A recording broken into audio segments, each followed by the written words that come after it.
여러분 집중입니다. 여러분 집중하지 않으면 무엇이든지 여러분 잘하기가 어려워요. 그렇죠? 여러분 공부하는 학생이 만약에 공부에 집중을 안 한다 그러면 공부를 잘할 수 있을까요? 잘할 수 없어요. 여러분 연기하는 사람이 연기에 몰입을 하지 않는다. 집중을 하지 않는다.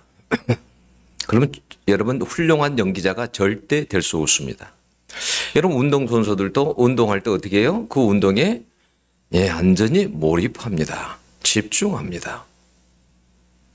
악기를 다루는 사람들도 악기 하나에 혼을 다 집어넣습니다. 그래서 그렇게 연주를 합니다. 노래하는 사람들도 보면 마찬가지예요.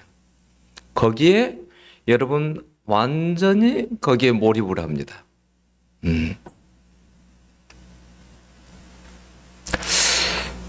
우리 여러분 미켈란젤로가 여러분 그렸다고 하는 거기 보면 천지창조라든지 천장에 보면 있잖아요. 천지창조라든지 최후의 심판이라든지 이런 거 보면 여러분 어떠세요? 그런 거 보면 어떻게 저렇게 할 수 있을까? 어떻게 그림을 그렸을까?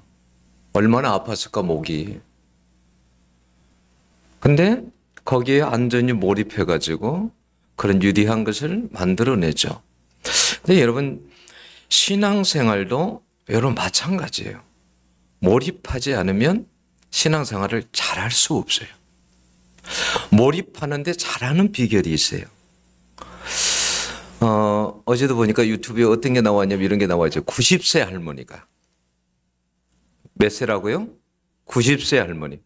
90세 할머니가 요즘 같으면 그러니까 저런 신촌 이런 데 가지고 외국인들이 많은 카페에 가는 거예요.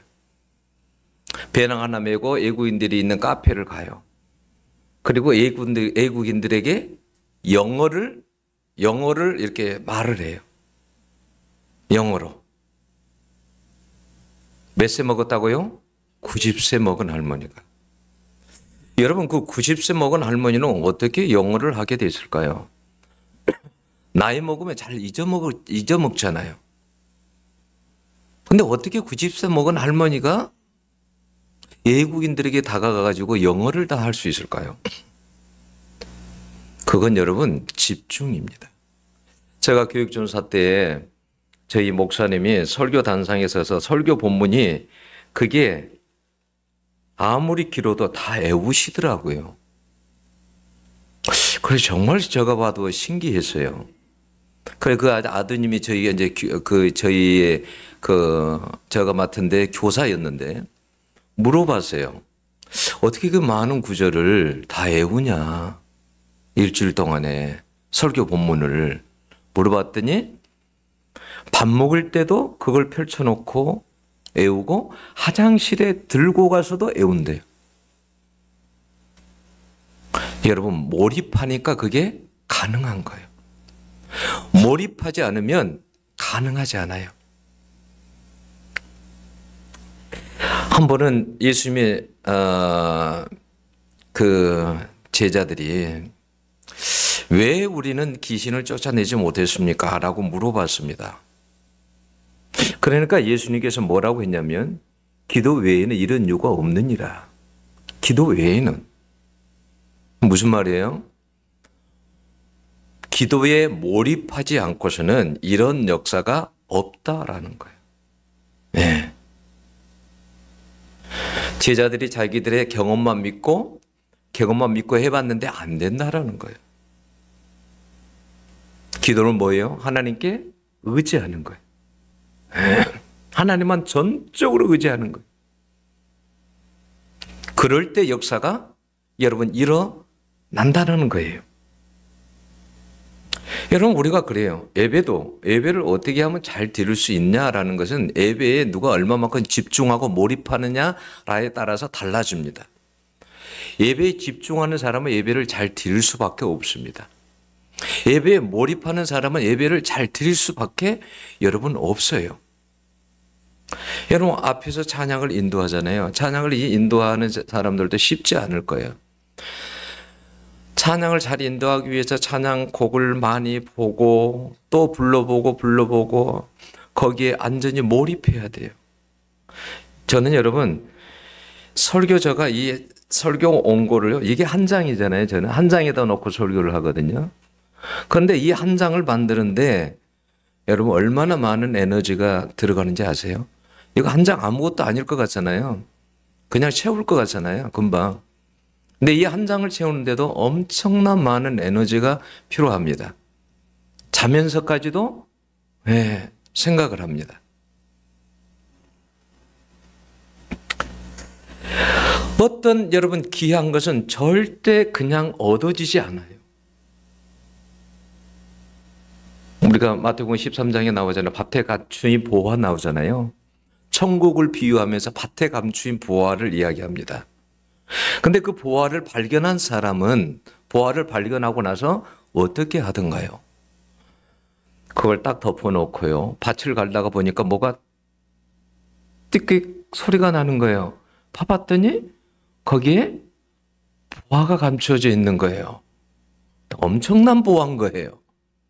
그래서 싹 감춰놓고 어떻게 했을까요? 거기에 완전히 모든 것을 거기에다가 올인합니다. 자기의 전 재산을 거기에다가 올인합니다. 그리고 그 밭을 삽니다. 천국이 그렇게 귀하다라는 거예요. 천국이 그렇게 귀하기 때문에 우리가 뭐냐면 그렇게 올인해야 된다라는 거예요. 여러분 예수를 만났던 그 바울도 보면 예수를 바울이 만나가지고 그의 생을 보면 완전히 예수님께 올인한 삶을 살아가죠. 완전히 예수께 미친 사람이 됩니다. 다른 사람들은 보면 미쳤다고 그래요. 미쳤어요. 복음 전하는 것을 보면. 아무 데서나 복음을 전하거든요. 왕 앞에서나 누구 앞에서나 복음을 전하거든요. 그는 예수님께 집중해서 살아갔습니다. 여러분 요한복음 10장 10절에 보면 사단을 도둑으로 비유했습니다. 도둑은 뭐예요? 남의 집에 갔을 때 귀한 것을 훔쳐가죠. 그죠? 근데 사단은 뭐냐면 영적인 도둑이죠. 그냥 도둑이 아니라 사단은 영적인 도둑이에요. 그러면 사단은 우리 속에 와서 뭘 빼앗아 갈까요? 가장 좋은 것이라는 것을 빼앗아 갑니다. 가장 좋은 것이 뭘까요? 물질일까요? 통장일까요? 아닙니다. 건강일까요? 아니에요. 그런 것을 빼앗아 가는 것이 아니에요. 사단은요, 이 영적인 이 도둑은요, 우리 속에 와가지고 뭘 훔쳐가냐면 예수 믿음을 훔쳐갑니다. 믿음을 훔쳐가요. 그래서 믿음 없게 만들어요. 예수 사랑을 훔쳐갑니다. 천국을 훔쳐갑니다. 복음을 훔쳐갑니다. 하나님과 관계를 훔쳐갑니다. 또 여러분 성령 충만을 훔쳐갑니다. 도둑 맞은 사람들이 많아요. 그래서 영적으로 도둑 맞은 사람들이. 여러분 디모데후서 4장 10절을 보면 대만은 이 세상을 사랑하여 나를 버리고 데살로니가로 갔고 그랬어요. 세상을 사랑해서 데살로니가로 갔다라고 했어요. 예수님의 사랑이 식어져 버린 거예요. 누가 빼앗아 버린 걸까요? 영적인 도둑이 빼앗아 버린 거예요. 여러분 창세기에 보면 사단이 하에게 다가와서 무엇을 빼앗아 가던가요? 그의 재산을 빼앗아 가던가요? 아니요. 하나님에 대한 믿음을 빼앗아 가버립니다. 그래서 하나님을 의심하게 만들고요. 불순종하게 만들어버리고 하나님의 관계를 파괴시켜버립니다. 왜냐하면 사단은 이런 것들이 가장 값진 것이라는 것을 알고 있어요. 영적으로 값진 것이라는 것을. 여러분 마태복음 13장 22절을 보면 그 가시떨기 밭에 대해서 나옵니다. 가시떨기 상상을 해보세요. 자, 가시떨기가 있어요. 그 밑에서 뭐가 자랄 때 이 가시 때문에 자랄 수 있을까요? 없을까요? 못 자라요. 이 가시의 기운에 막혀가지고 못 자라요.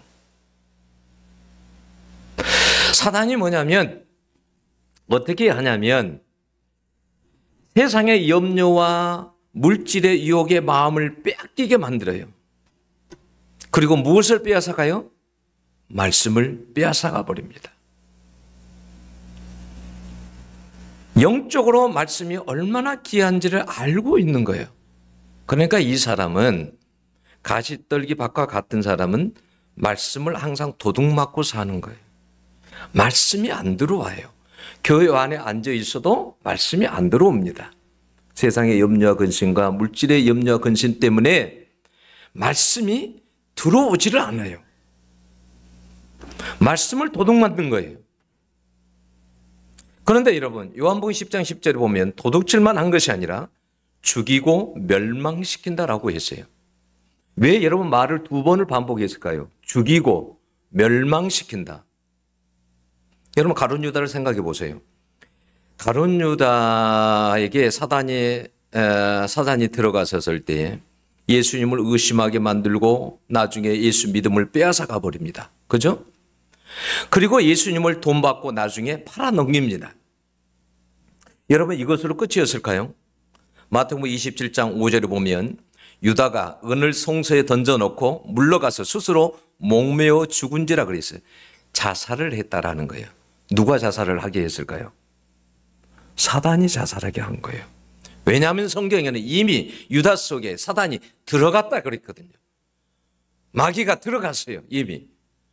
그래서 여러분 마귀가 예수님을 의심하게 만들고 믿음을 훔쳐가고 그래서 예수님까지 돈 받고 팔게 하고 그리고는 죽이게 한 거예요. 여러분 죽이는 것으로 끝났을까요? 아니요. 멸망하도록 지옥에까지 이끌고 간 것입니다. 여러분 성령이 역사하면 어떻게 하냐면 성령은 그렇지 않아요.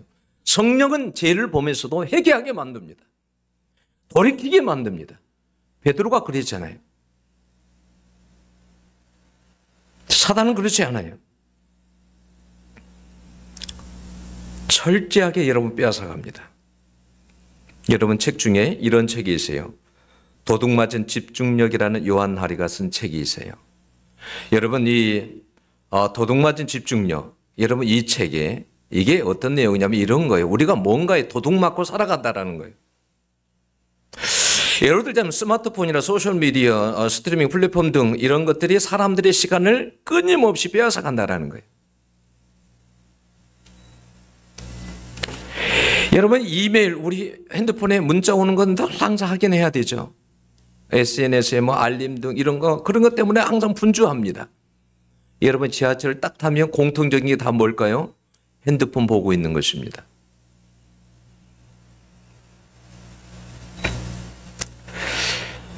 이런 것들이 정말 집중해야 될 것에 집중하지 못하게 한다는 거예요. 여러분 페이스북이나 인스타그램, 유튜브에 몰입하다 보면 성경을 읽을 시간, 기도할 시간이 없어요. 여러분 성경은 30분도 읽기가 어려운데 웹툰 보고 뭐 채팅하고 유튜브 보고 게임하고 그럼 2시간은 금방 갑니다. 여러분 매일 많은 시간을 스마트폰에 우리가 할애하면서 단 30분도 예수님과 함께 할 시간이 없어요. 하찮은 것에 마음을 빼앗기면 안 된다는 거죠. 여러분 하찮다라는 것은 어떤 걸 이야기하냐면 생명이 없다라는 것을 이야기하는 거예요. 하찮은 것은. 그러면 우리가 여러분 무엇에 집중해야 되느냐는 거예요. 오늘 본문의 사실 이야기는 단순한 이야기는 아니에요. 이 본문을 저도 아직까지도 다 이해를 못하고 있어요. 이 본문이 여러분들은 쉬울 것 같지만 저에게는 결코 쉬운 일이 아니었어요. 왜 이것이 여기에 배치되었느냐라는 이런 것들을 아는 데까지는 너무 어려워요. 힘들어요. 오늘 본문은 여러분 생명에 관한 이야기예요. 오늘 본문의 이야기는 너무나 잘 알죠. 예수님을 마르다가 영접을 했습니다. 근데 예수님이 여러분 예수님을 영접할 때 예수님이 한 분이었을까요? 여러분 예수님의 일행들이 있었을 거 아니에요. 제자들만 해도 12이다 그러면 13명이잖아요. 예수님까지. 그러면 여러분 또 같이 다닌 사람까지 하면 한 20명 가까이는 될 거 아닙니까? 그러면 이런 한 20명 가까이가 한 집안에 들어왔었을 때 마르다가 얼마나 마음이 바빴겠습니까? 그래도 뭔가를 대접해야 되는데. 여러분, 손님이 한두 사람만 와도 내 마음이 바쁜데 한 20명 가까이 왔다고 여러분 한번 생각을 해보세요. 얼마나 바쁘겠는가. 그러니까 마르다가 불평을 합니다. 예수님, 지금 제가 부엌에서 너무 바쁩니다. 그런데 보니까 저 동생은 주님 앞에 그렇게 앉아 있는데 주님 좀 저에게 와서 좀 도와달라고 좀 이야기 좀 해주세요. 당연한 거 아니에요? 그런데 주님이 뭐라고 한지 아세요? 42절 보면 이렇게 되어 있습니다. 몇 가지만 하든지 혹은 한 가지만이라도 족하니라 이렇게 되어 있어요. 그런데 여러분, 여기에 몇 가지만 하든지 혹은 한 가지만이라도 족하니라 이렇게 되어 있지만 NIV나 킹제임스 버전이나 공동 번역을 이렇게 보면 그렇게 되어 있지 않아요. But one thing is needed 그렇게 되어 있어요. 필요한 것은 단 하나다. 오직 하나밖에 없다라는 거예요. 필요한 것은 여러 개가 아니고 단 하나다. 이것만큼은 빼앗기면 안 된다는 거예요. 그것이 뭐예요? 마리아가 주님의 발치에 앉아서 주님의 말씀을 듣고 있는 것을 이야기하는 거예요. 지금 마리아가 집안의 음식 준비로 바쁘다는 것을 몰랐을까요? 지금 내 언니가 지금 너무 바빠. 사람들은 20명이나 왔어. 내가 도와줘야지. 이런 걸 몰랐을까요? 아니요. 알았습니다. 근데 왜 도와주지 않고 주님의 발 앞에 앉아 있습니까? 그걸 주님이 원하셨기 때문에 그래요. 우리가 성경에 보면 여러분, 마리아가 예수님의 발치에 앉아 있는 것처럼 되어 있지만 그렇지 않아요. 여기 발치에 앉아라는 이것이 능동태가 아니고 수동태예요. 그러니까 내가 가서 앉은 게 아니란 말이에요. 주님께서 앉게 하셨어요. 마리아야, 가지 말아라. 여기 앉아 있어라. 여기 앉아 있어라. 주님이 왜 이렇게 하셨을까요? 지금 마리아는 엄청 바쁜데 왜 주님께서 가지 못하게 했을까요? 왜 앉아 있게 했을까요? 여러분, 마르다가 불평할 때에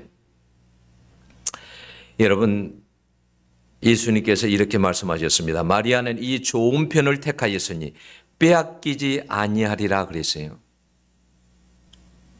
좋은 편이라는 것은 어떤 걸 이야기할까요? 더 가치 있는 것을 이야기하는 거예요. 세상에 여러 가지 많은 일들이 있습니다. 그런데 그 중에서도 가치 있는 일이 있어요. 그죠?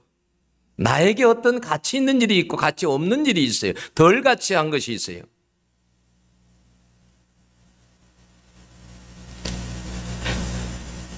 여러분, 그 앞에 내용이 선한 사마리아인의 비유잖아요. 그래서 오늘 본문이 사실 쉽지가 않다라는 거예요. 이거하고 연결이 되어 있기 때문에 그래요. 선한 사마리아인의 비유가 나와요. 어떤 사람이 길을 가다가 강도를 만나가지고 쓰러져 있는 거예요. 다 죽어가는 거예요. 근데 그 옆을 누가 지나갔냐면 제사장이 지나갔어요. 근데 제사장이 그걸 보고도 다 죽어가는 것을 보고도 어떻게 했냐면 그냥 지나갔어요. 왜요? 자기는 가서 제사장에 증문을 해야 되거든요. 그래서 다 죽어가니까 피를 흘리고 피를 만지면 안 돼요. 그러니까 자기 직무를 위해서 그냥 간 거예요. 그 다음에 레인이 왔어요. 근데 레인도 그냥 지나갔어요. 왜요? 자기도 성전에 가서 봉사를 해야 되니까.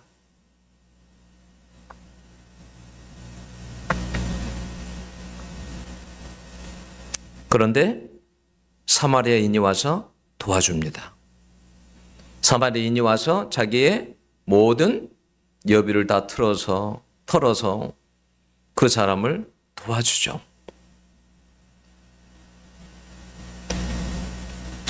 여러분, 제사장이란 레위인은 생명이 죽어가는 것을 보고 피했어요. 여러분, 더 가치 있는 것을 선택하지 않았어요. 여러분, 가치 있는 것은 생명의 기준이에요. 여러분, 죽어버리면 가치가 없어요. 살아있는 것이 죽어버리면 가치가 없어요.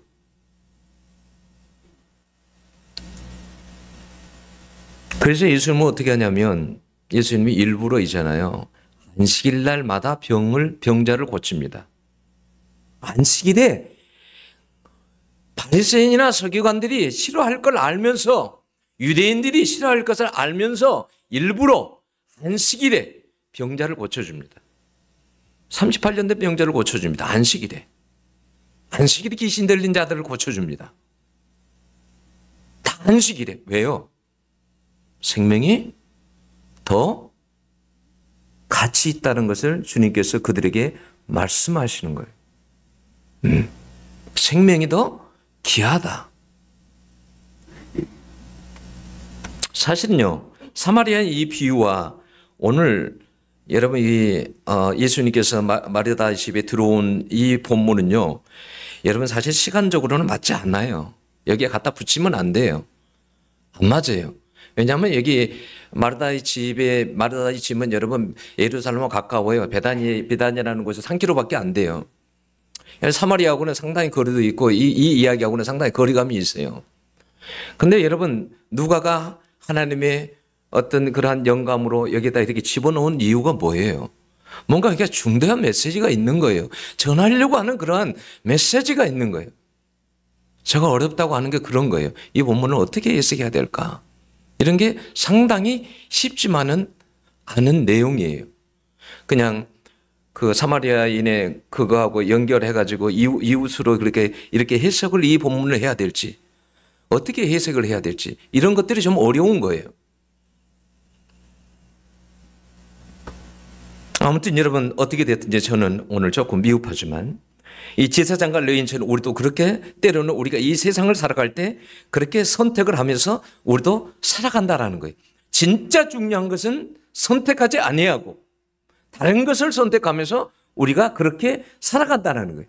내 일이 바빠서 내 직무를 해야 되니까. 우리는 무엇에 집중하고 사는가? 하루 24시간 주님의 발치에 앉아서 주님과 함께 보내는 시간이 우리가 얼마나 과연 될까? 여러분 마지막 시대를 살아가는 우리들에게 사단은 다른 것에 분주하게 하고 산만하게 해서 마음을 빼앗기게 해서 예수님에게 집중을 하지 못하게 합니다. 그래서 여러분 우리가 너무나도 여러분 볼 것들이 많은 거예요. 갈 곳들이 너무 많은 거예요. 해야 될 것들이 너무 많은 거예요.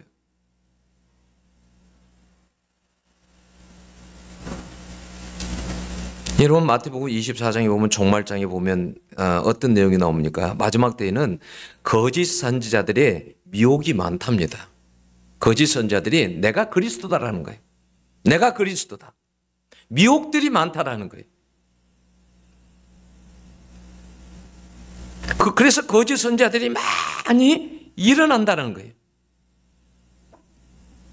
그러면서 뭐라고 하냐면 불법이 성함으로 많은 사람들이 사랑이 식어지리라고 말을 해요. 불법이라는 게 뭐예요? 법이 아니다라는 거예요. 법이 아니다. 에? 무슨 말이에요? 법이 아니다. 다시 말하면 그냥 그것은 제약을 이야기하는 거예요. 제약이 그러니까 넘쳐나는 거예요.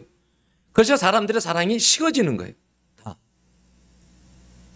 가족에도 제약이 넘쳐나고요. 나라에도 제약이 넘쳐나고 교회도 제약이 넘쳐나고요. 그래서요. 사랑이 다 식어지는 거예요. 다. 네, 사랑이. 그러면서 뭐라고 하냐면 마지막 때에는 전쟁도 있고 기근도 많다라고 이야기해요.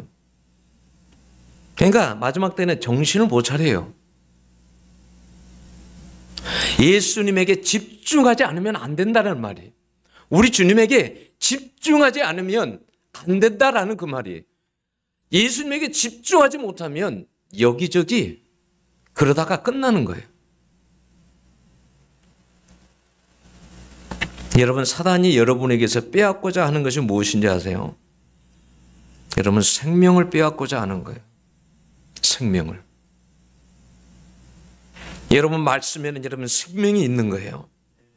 주님의 말씀 앞에 보내는 시간이 많은 사람은요 절대 구원을 빼앗기지 않을 것입니다. 주님이 일부러 마르다의 집에 와서 그렇게 바쁜데 마리아를 못 가게 하고 붙잡아 놓은 이유, 발치에다 붙잡아 놓은 이유, 그건 뭐냐면 음식 이야기가 아니에요. 그런 이야기 하려고 하는 게 아니에요. 예수님께서 우리에게 중요한 이야기를 하려고 하는 거예요. 너희들이 인생을 살아갈 때 너희들도 인생에 참 바쁜 일들이 많지. 자, 봐봐라. 손님이 이렇게 들어왔으니까 당연히 음식 준비해야지. 당연히 바쁜 거지. 그러나 그것보다도 더 중요한 일이 있다라는 거예요. 더 중요한 일. 예수님의 발치에 앉아 있는 그것이 더 중요하다는 거예요.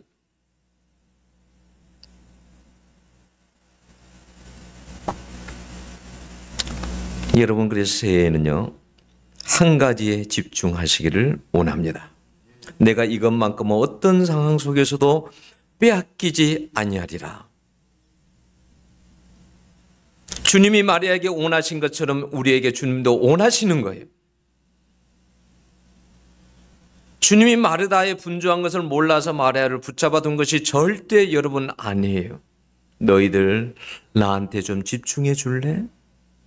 나한테? 너희들 세상에 아무리 바빠도 나한테 좀 집중해 줄래? 내 발치 앞에 좀 앉아 줄래? 여러분 마음 가운데 그런 마음이 있어야 돼. 2025년에는 내가 정말 주님께 집중해야 되겠다. 주님의 발치 아래에 앉아서 내가 주님과 함께 보내는 시간이 많아야 되겠다. 여러분, 이런 생각을 가져야 될 줄로 여러분 믿습니다. 집중하지 않으면 여러분 얻을 수 없어요. 몰입하지 않으면 얻을 수 없어요. 그냥 한 다리는 세상에, 한 다리는 그냥 예수님께 이렇게 양다리 걸쳐가지고 적당하게 절대 얻을 수 없어요. 여러분, 만약 여러분 가운데 어떤 기도해야 할 제목이 있잖아요. 그거에 완전 몰입하셔야 돼요. 온 마음을 쏟고 목숨을 걸 만큼 몰입하셔야 돼요. 사람은요, 여러 가지를 못해요. 이것도 하고 저것도 하고 여러분 다 못해요. 여러 가지를. 네? 못해요.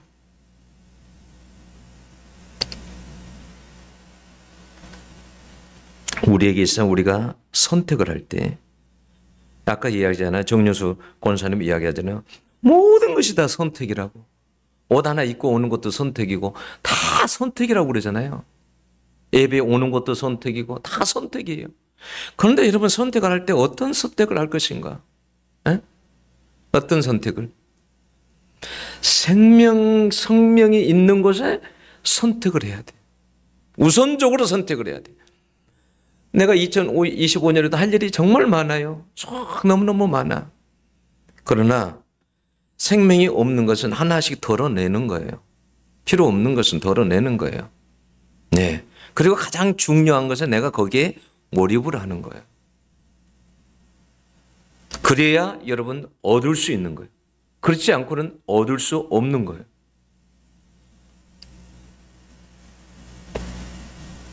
여러분, 그래서 2025년에는 여러분 뭐가 됐든지 여러분 작은 것부터 여러분 실천을 하십시오. 네, 작은 것에, 생명이 있는 것에 몰입하고, 네, 여러분 실천하시는 정말 여러분들이 될 수 있기를 원합니다. 기도하겠습니다.